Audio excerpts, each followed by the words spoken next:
Welcome to Normalize the Conversation.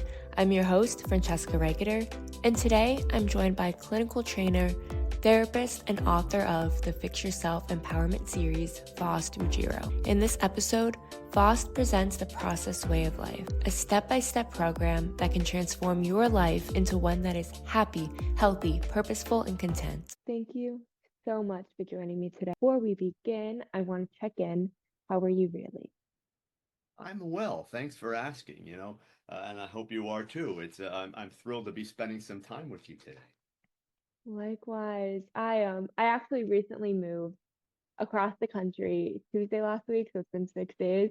And the part of this book about the comfort zone has been so helpful because I'm the autopilot. I've been living my life on autopilot, being around the same group of people, doing the same things every day. And I didn't realize that until 6 days ago when I moved and suddenly it wasn't the same people around me all the time. I didn't have the same routines, and I had to actually give in to the discomfort of not knowing anyone and going out and doing something, not knowing the area and be willing to explore. Well, I appreciate that. As we were talking before we started, it's great to throw a lot of information out there, but if we give people a bit of a roadmap and say, here are the steps you can take, that's really what people are looking for. That's why I build my books the way they do. They're small chapters, 7, 8 pages at the most.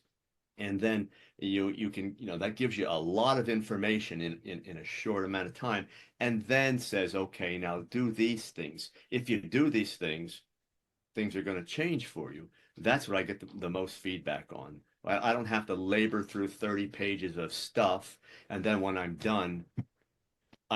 That's it. And I have to figure out what to do. We don't do that in counseling. If people come to counseling, we don't just give them information that we'll see you next week. We give them information and then we say, well, let's try this. Let's do this. So the book should, anything about self-help should reflect that.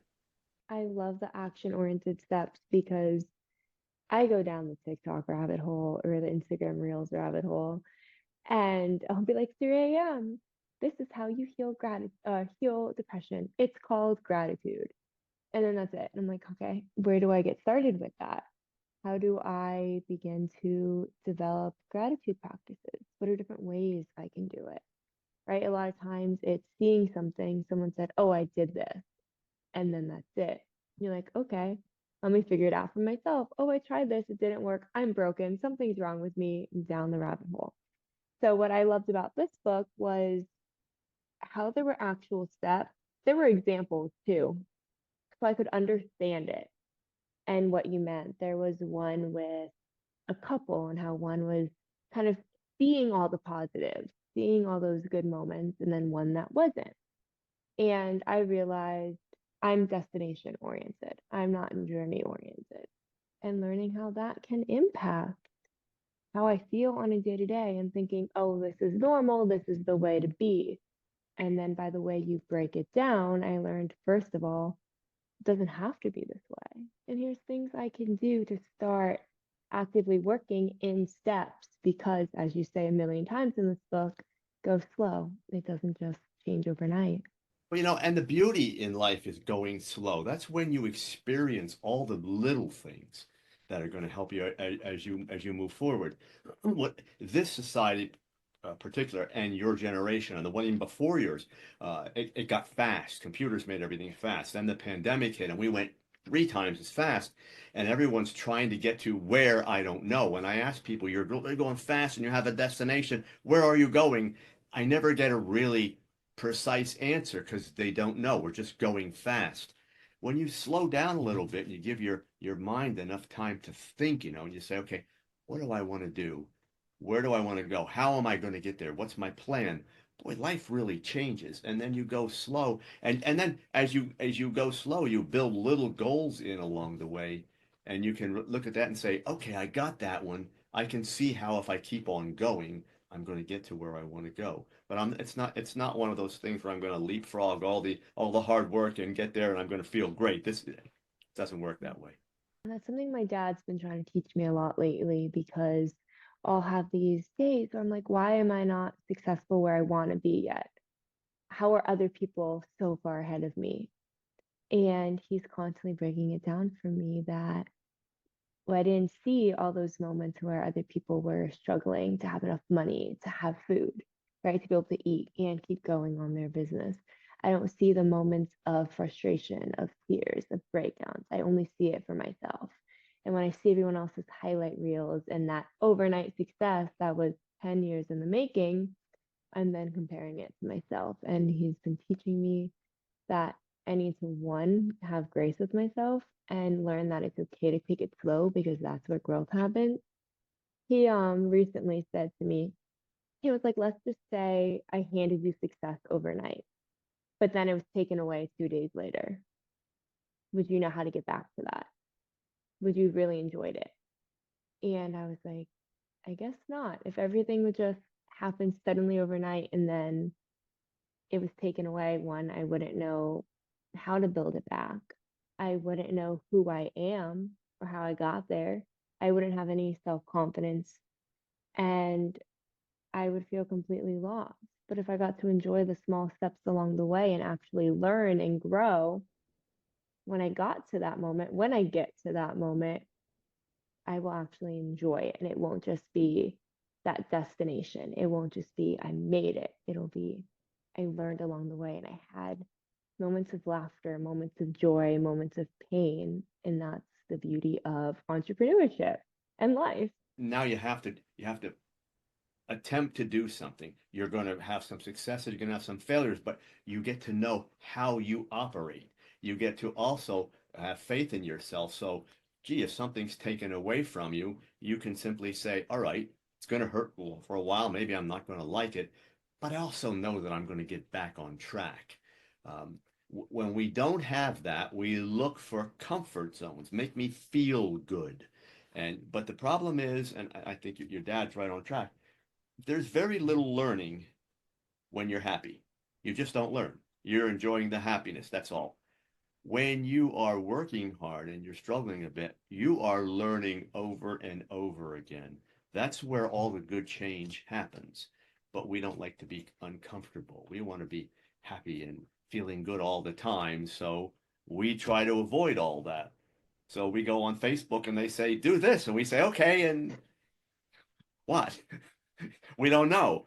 And then the other person seems to be happy. Now, Facebook's a great example because almost everybody who posts all the happy stuff on Facebook, they're not happy. Those of us that truly are, we don't need to post it. We're living it. We don't need the rest of the world. So, you know, you can look at other people and say, they are successful. They're ahead of where I am. No, they're not. You don't know their whole story. You create your own and you go from point to point. It's just about having a plan. You can do anything you want. Just have a plan and stick to it. That's all it is. You see everyone's highlight reels, all the good things happening in their day. People rarely post the not good things, right? You don't see the emotion and vulnerability behind it. And you don't see all the yelling that it took to get that family photo. You just see the beautiful family photo. And for me, that's been really hard with that comparison game. And then kind of forcing me to, not forcing me, my brain telling me that when I get to that moment, life will be good and happy. So then I'm focusing so much on these destinations that I'm ignoring all of who I am and who I can become in the process of getting there. And even knowing if that's what I want, because that might not be what I want. That's what other people want, other people have, and that's so amazing for them. Doesn't mean that I want the same things, and that's okay. So if I'm measuring my life based on destinations that I think other people have because of what they post on social media, I have no idea who I am. I don't know what I want. I'm not living authentically, and I'm not giving myself the opportunity to be fully happy and enjoy life. The thing about destinations is, I keep, if the world was stagnant, if it never changed, your destination would remain the same. Now, but the world isn't. It changes. It's sort of like if you say, gee, I'm going to go to an exotic island. I'm looking today and the weather is beautiful and everything is just so nice. So I'm going to go there. So you save your money. It's a year later and you're ready to go. And now there are hurricane warnings and the government's not stable and all these. all these things are happening. So your destination that you had in your mind all this time is not the same anymore. That's the way life is all the time. I always tell people it's good, nice to have an idea of where you want to go, but now have a plan step by step to move in that direction. When you get closer to it, you will redefine how it looks. It'll be fine. The other thing is, if you're a destination person, you're thinking about where you want to be. That means what? You're happy when you get there. What about all these days in the meantime? You should be able to be happy every day. And the problem is the destination is grandiose. The day by day stuff is mundane, and we don't know how to be simple and live life simply and be happy with that. That's where all the good happiness is, in the simplicity and the ease of life. Yes, exactly. My younger brother came to visit me this weekend, and one thing that I've learned after reading this book was he and I very much like that instant gratification. Things that we can do right now, we're going to be super excited.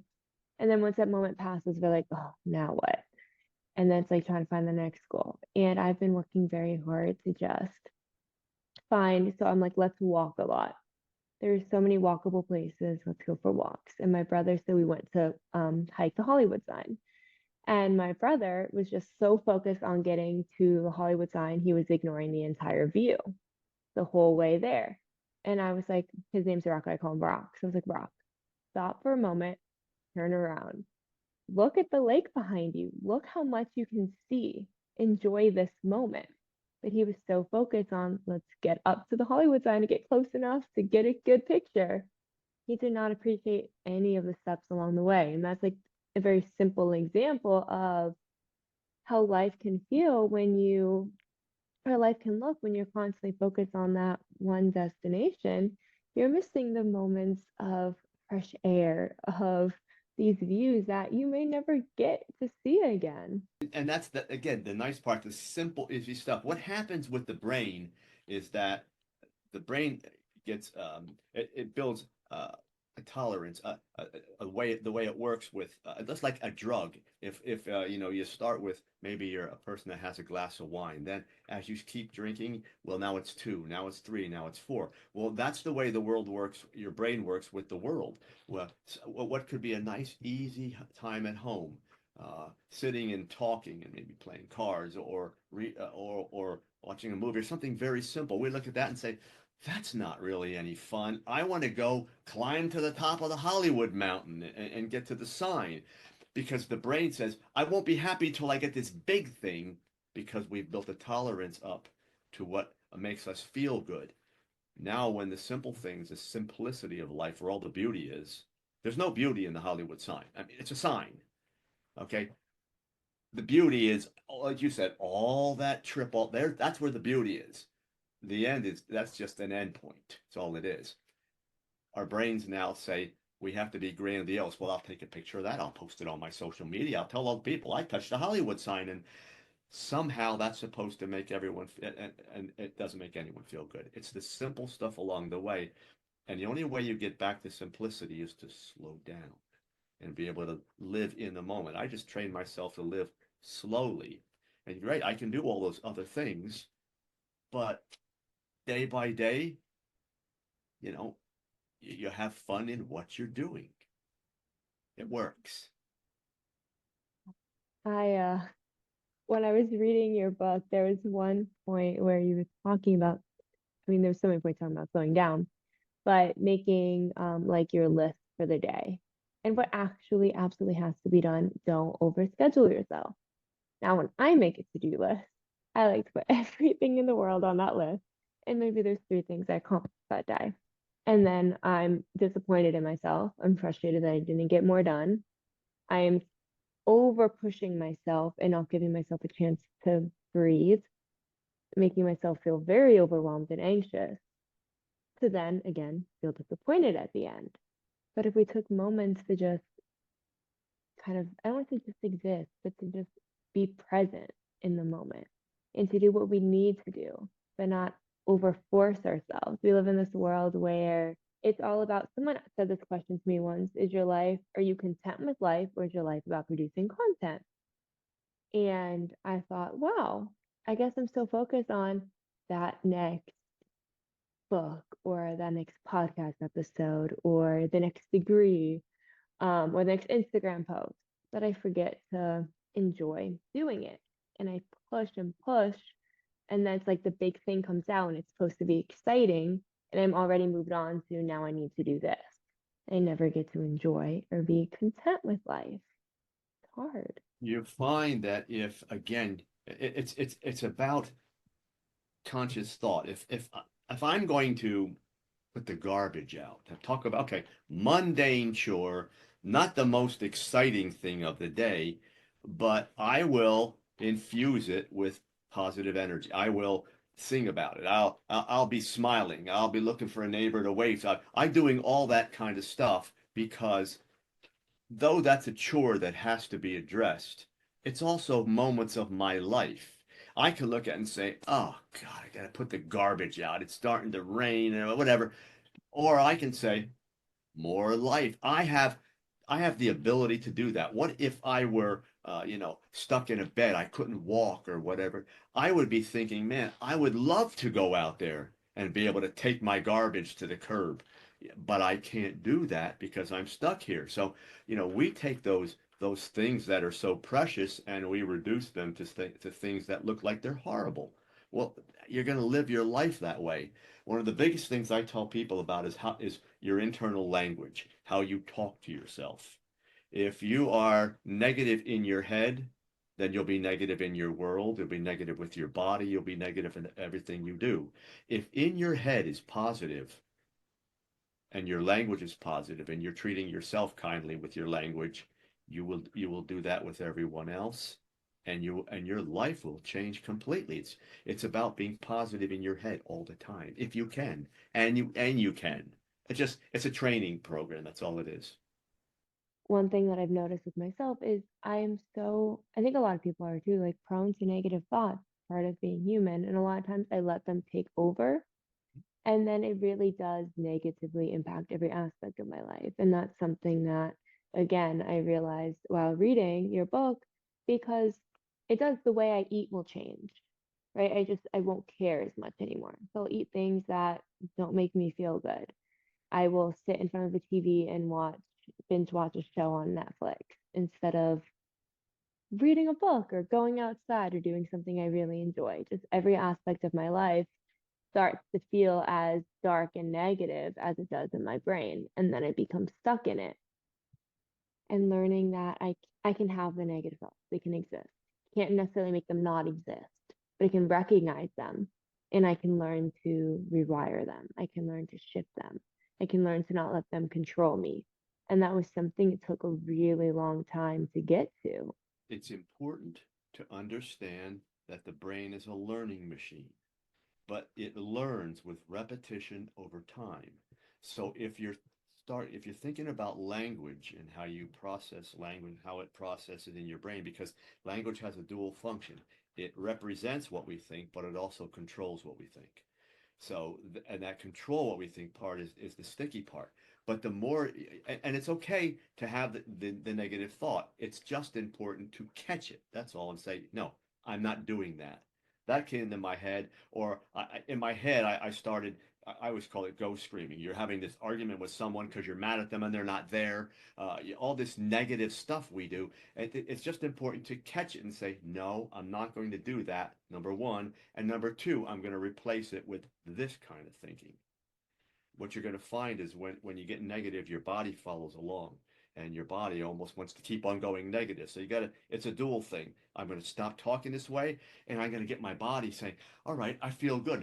I'm going to communicate that. Watch the changes. And if you keep on doing that, if you do that for 1 month, put that on your list for 1 month. This is what I'm going to do. You'd be surprised what happens at the end of the month. Everyone I've done this with comes back and says, this works. I just have to keep on doing it because I get sucked back into what I was doing. And you will. The world will pull you right back in, or you'll pull yourself back in. It's a training program. That's what makes us successful, to train our brain to do it differently. That's all. That's all I do. I'm totally trying that. I can't tell you how many times I've gone for I'll I'll use my dad as an example. He hates that I do this. He's like, to like the secondary star of the podcast. Him and I will like have a disagreement about something, and then I'll go for a walk to get the frustration out. But I spend the entire walk having this imaginary argument with him in my head, and I don't feel any better by the end of it. And then I'm even more annoyed with him for something that he was not even part of. And I've just sat there in this frustration, in this anger, yelling it out in my head. And that walk that was supposed to help me get through it did nothing. And then I'm like, oh, and then just the rest of my day, I'm feeling frustrated and angry because I'm continuing to fester on it instead of recognizing he's not here. This conversation in my brain right now, fighting with myself, not getting anywhere. Number one. Number two, it's just not making me feel good. It's not making me, I mean, I'm going for this walk. I have this beautiful view, and I'm so focused on this fight inside my brain instead of all the small things that could actually take away or help reduce that frustration and anger I'm feeling by just being present in the moment. And you will find that if you change the thought, again, what I do, you're going to have those times where you say, did you really say that to the other person? That's what you want, or did you do that? Or that really makes me angry. Now I'll look at it and I'll say, and I'll ask myself, where do I want to go with this? How do I want to feel? Because me yelling at them, me making my point, getting the last word, winning the argument, whatever, I had to go through all this negative stuff to get there. I don't want to feel that. And most of those, almost all our arguments in our lives, they're over petty things. Nothing is world shattering about what we're arguing about, And so I just say, what do I want to do here? Well, I don't want to argue, and I'll either say, fine, you have your opinion, I have mine, that's fine. Still love you. Well, and that's what I put that positive. How do I really feel about this person? Of course I love them. Of course I want to, I want things to be nice. When I start doing that differently in my head, it takes me right off the argument, is what it does. That's the first thing it does. Then it gives me options. What do I want to do? Well, I think I want to do this. So like with your dad, you might say, oh, I'm so angry about this. Then you go back and say, you know what? I'm not going to fight about. I'm not going to take that walk and get crazy because I just stepped out of something that was a bit emotional. I'm going to have that walk. I'm going to constantly say on my walk, I am going to just work through a plan. So when I come back, I approach my dad and we're good. That's that's a whole different way to look at it. But we get stuck on winning the argument. And how Me dare too. you have said that to me? No, that's ridiculous. And you know, Yeah. I Mhm. focus on how I'm going to make it better because I don't want to feel all the anxiety and the negative stuff that comes along with it. This is my life. I'm controlling my life, is what I'm doing there. We do get caught up in it. And it's so funny. I've been teaching myself there's no winners in an argument. I've always want to win. I'm always want to win the argument, have the last word. And I've been trying to teach myself there's no winners because I spent all day agitated over this. I was frustrated. It impacted me in so many ways. So did I really win? No. And usually by the time I talk to my dad after me being frustrated, he's over it. He's like, I don't know why you're upset. And I'm like, what do you mean? He's moved on from it because most of our arguments are stupid. It's him telling me that I should try something. And I'm like, the defense mechanism. Like, how dare you tell me what to do? I know what I'm doing. And he's being a good father, and I'm being a brat who wants to. Brat's a strong word, but I want my full independence. And I don't want to listen to him, which is silly because he's usually right. So I spend so much time fighting against it, and he spends so much time thinking, okay, she's gonna get over this. I have other things to do, and I'm not gonna let it control me. And I'm slowly starting to learn that one, a lot of it's in my head. Um, by winning the argument, I'm thought winning because I'm the one who's frustrated and upset while he's moved on from it. And one, I can listen without responding or without thinking of what to respond. That was another thing in your book. I'm so much thinking, like, how do I respond to this instead of listening to what he's actually saying and understanding it? Because maybe he's saying it in language that I wouldn't say it in. But if I'm listening to him, I might understand where he's coming from and then be able to respond in a productive manner instead of going to, don't tell me what to do. I know what I'm doing. Because I'm 26, I'm in grad school, I'm figuring life out. I really don't know what I'm doing in many ways. And all he's trying to do is offer guidance. He just may not say it in a way that I'm ready to receive it, and learning to listen and slow down and breathe and figure out what I want to take from it. Going back to my life when I was your age, I made a decision. I said, okay, uh, what do I want to do here? Do I want to be the person that people look at and they say, okay, I'm going to say this to him and he's going to have comebacks and he's going to not want to be told what to do and he's going to give me information back. And I'm talking to people who were learned, they were doctors, they were what have you. Or do I want them to say, I'd like to have a nice discussion and I know I can with that person? It doesn't mean that it's not, there's a no win thing in this. It's an information exchange, nothing more. So the first thing I did, back to making it actionable, is I got my body out of it. I got my out of it. I said, okay. I said it. This is just going to be an information exchange, nothing more. That person will present some information. I'll listen. I'll react, just like we're doing right now. We're having a conversation. You speak, I listen, I respond. I do the same, you respond. That's all I meant. When I got to the point that I was able to do that, I realized that this is relatively easy. I can pick up a ton of information. I don't leave it angry.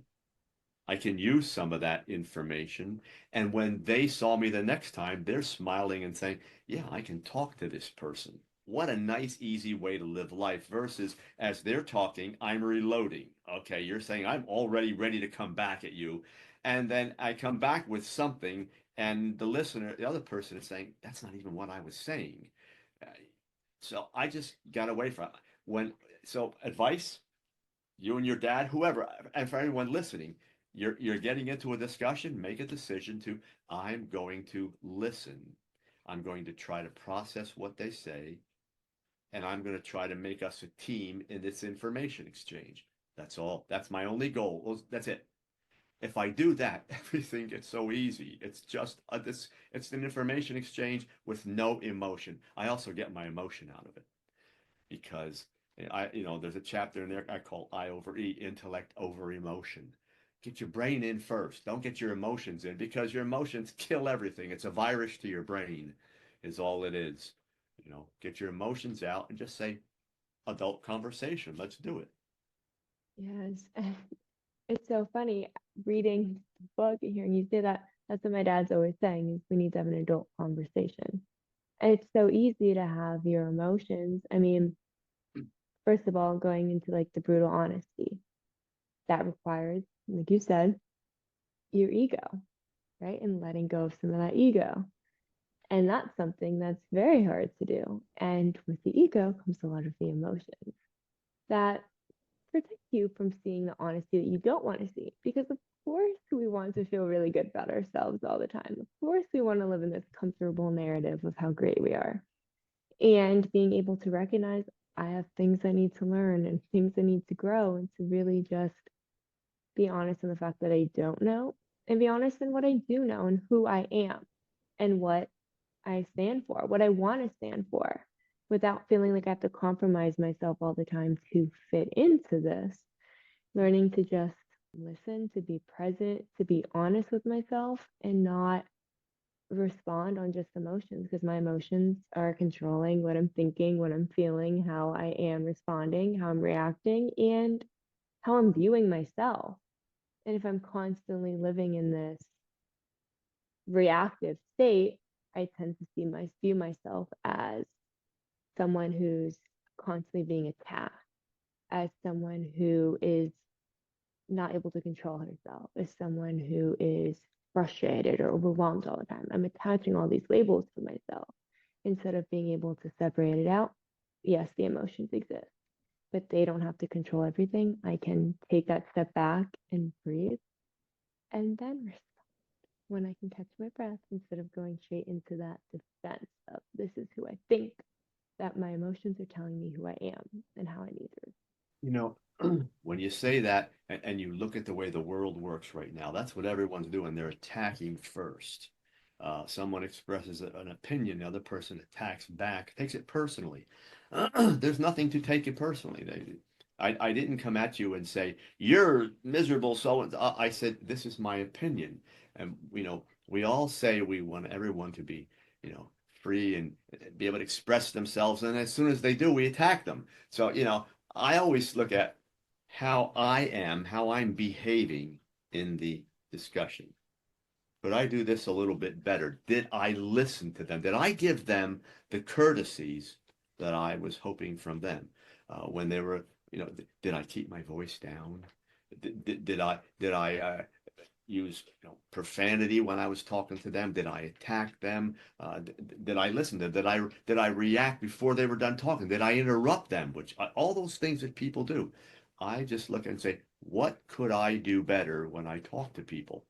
And when I get people who are getting emotional, and I'm so I don't get sucked into it. What I do is I'm thinking to myself, I wonder what they're feeling right now. So I'll ask them, "You okay? What are you feeling?" "I'm okay." And then what? I said, "Well, do we want to yell at each other?" And I attack. I go at what I see. Okay, well let's have a nice, easy conversation about it. I'd love to talk more with you about this. I'd love to know more about what you're saying. But right now, it's coming out, a little intense. So, I'm not getting what you're saying. I want to understand what you're saying. Usually people will back down. I said, let's take a breath and let's just start again. People will do that if you give them a chance. But you have to do it to yourself first. You have to go in there being, saying, I'm just going to have a conversation. I'm just going to listen. I have no intention of even talking. When I go into a discussion with somebody, I have no intention of saying what I have to say. I've been doing this all these years, counseling for 40 years. I've been giving people advice. I'm constantly a student of everything. So usually I have the answer, but I rarely give it unless they ask for it. And if not, I just listen to them and ask questions. And you know what happens?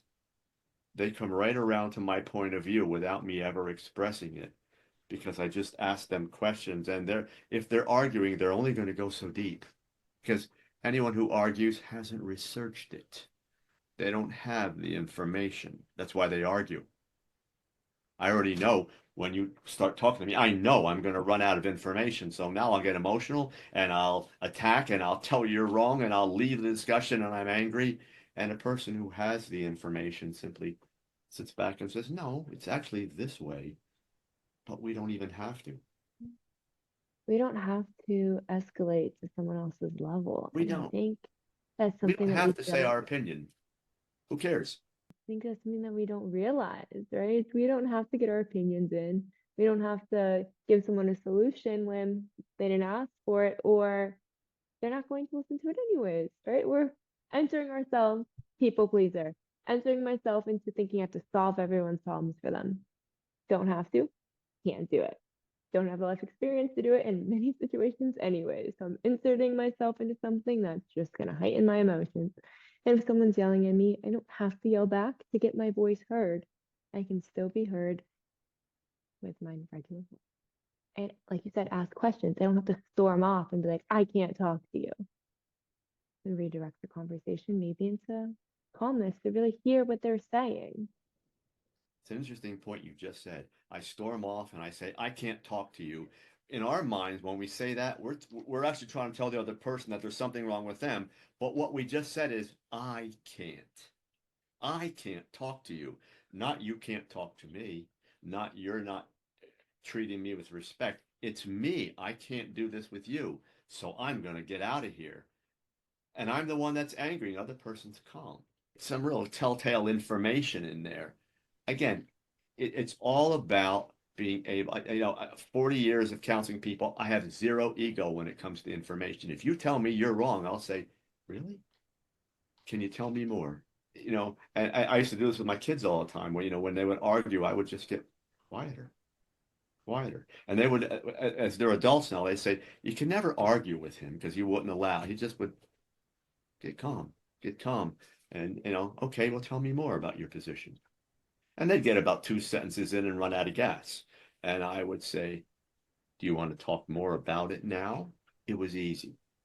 That's all we have to do with other people and with ourselves. How do I want to be in this conversation? Do I want to just scream my opinions out at the other person? Do I want this to be a learning exercise? Because if it's a learning thing, I walk away with an advantage. And when we make a decision to be information people, ones that are just going to get as much information as we can and learn new things all the time, doesn't matter. I'm talking to you. You said you're 26. Can I learn something from this? Sure.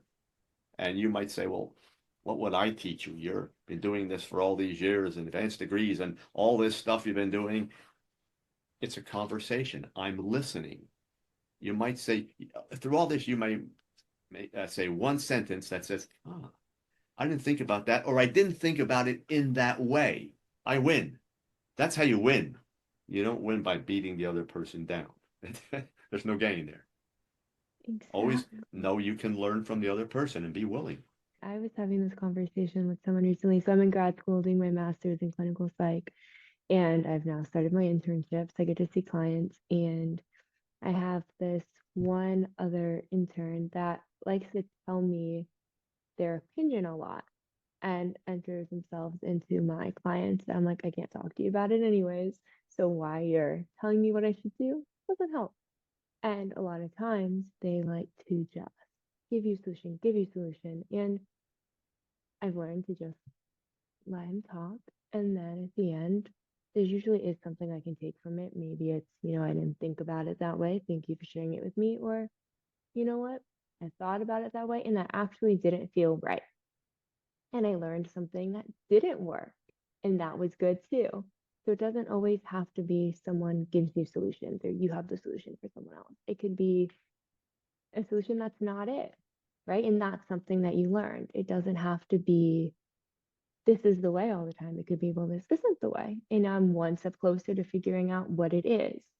So instead of sitting there and arguing with this person over and over again about something that he because one, I'm learning, my supervisor really helps me. But something he doesn't know about necessarily because it's not his client, not part of any of the discussions, fighting with him over it, or just saying, you know what, didn't think about it that way, or thank you for sharing, actually doesn't feel like the right fit, but thank you for giving me some information. Now I can explore something else. When I go into a conversation, and that's what I was hearing you say, it's all about who I'm bringing to the conversation. If my opinion of myself is maybe not so good, or I have these past experiences that knocked me down and I didn't quite get up from them yet, that's the me I'm bringing into the conversation. That's another reason why, I titled everything I did the Fix Yourself, whatever, because we go inside and get all that stuff in focus for ourselves. Let's get healthy. Let's feel good about ourselves. Then when we go into the conversation and it starts to go off, and they will, meaning we have no control over that, then we have to say, what tools am I going to get to survive this conversation or to help redirect it or to thrive in it if I can? What tools am I going to use?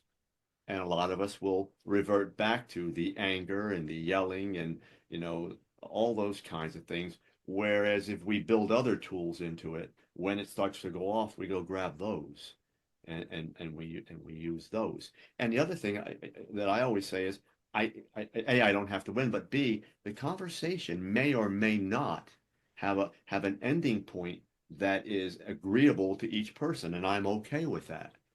We're going to exchange information. If at the end we walk away, if we say the presidential election, well, I like her, no, I like him, and we discuss it back and forth, and at the end we say nothing's really changed, but it was a nice, easy conversation. That's where we won. We as two humans said we respect each other. Great to talk to you about it. I'm not sure we're going to agree on that, but that's okay. That's the way it should be. And then we walk away feeling good about each other. That's how it's supposed to be. That should be Mhm. the goal. Politics is a perfect example of us constantly wanting to fight with each other to win and feel like we know who you should vote for when someone differs from us. And I've had to learn, my brother likes to do this. I mean, he really likes to egg me on. So we were in the car and he first starts with attacking Taylor Swift because he knows that's going to get a rise out of me, big Swifty. And then he'll start like egging me on in politics.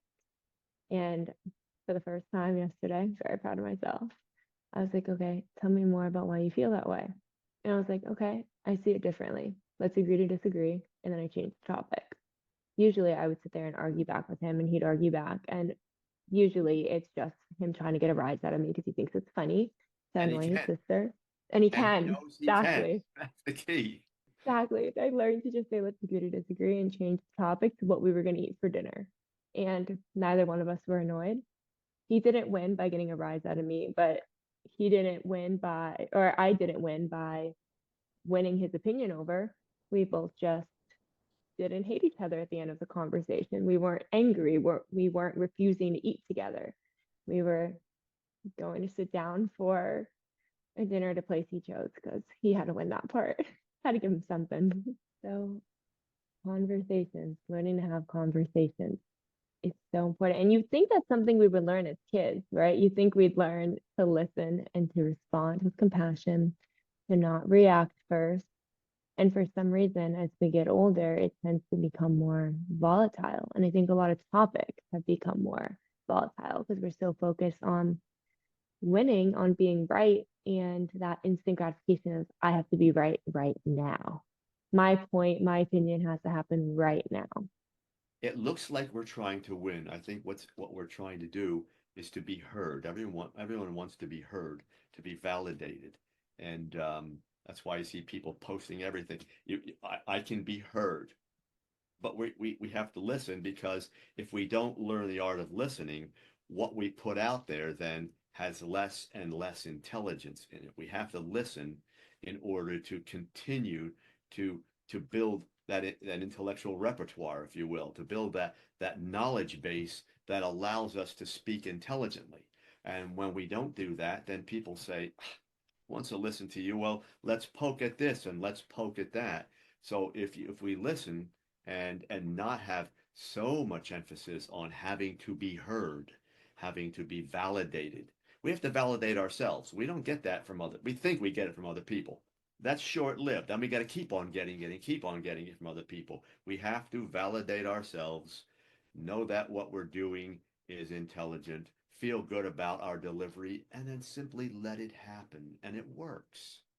But we got to go in and get those insecurities and those defenses and deal with those. Otherwise, those are the tools that fuel everything we do.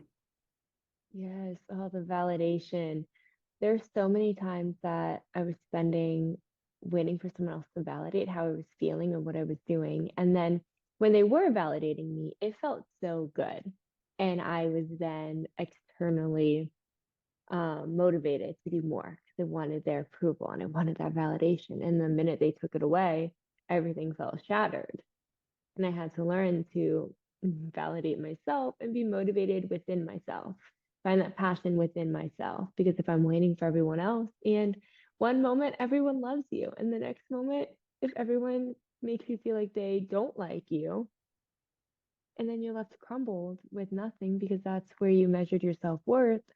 For me, that was really difficult because then I feel like I didn't have anyone to talk to. I didn't know who I was. When I looked in the mirror, I felt like I don't know who you are. I don't like to be alone with myself and with my thoughts.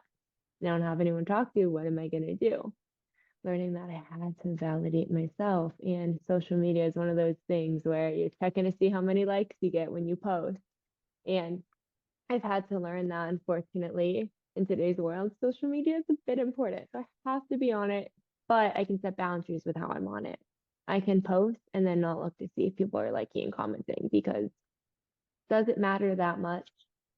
I guess numbers wise, analytics wise, with brands, if that's where you're going down, that does matter, but it should not matter to your self worth.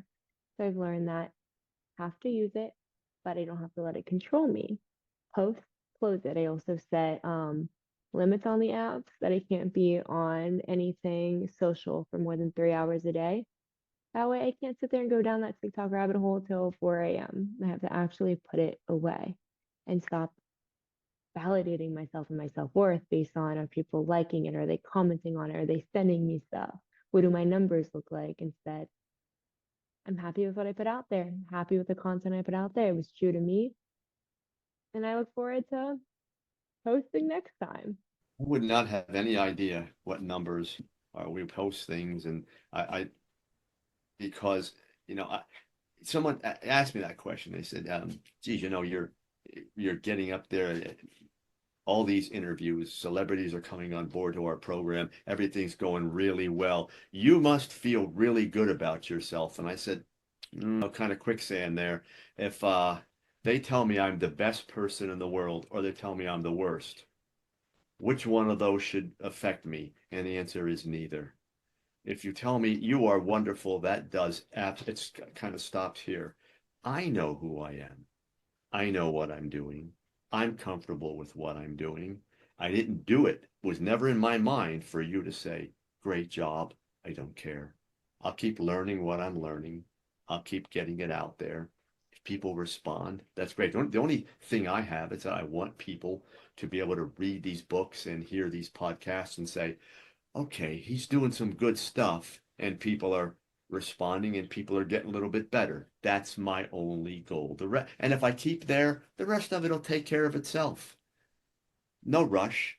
When it happens, it happens. If it happens, it happens. If it doesn't happen, I'm still going to be okay. I have to be I able to say I like me. That's all. I need to learn Not that more and arrogant. more. That's just where you say I've done all this work and I like my product. That's why that was my goal, to like me. That's where I want to get to. And something that's been so difficult is moving past this idea that loving myself and being confident is arrogant and it's selfish. And it's not.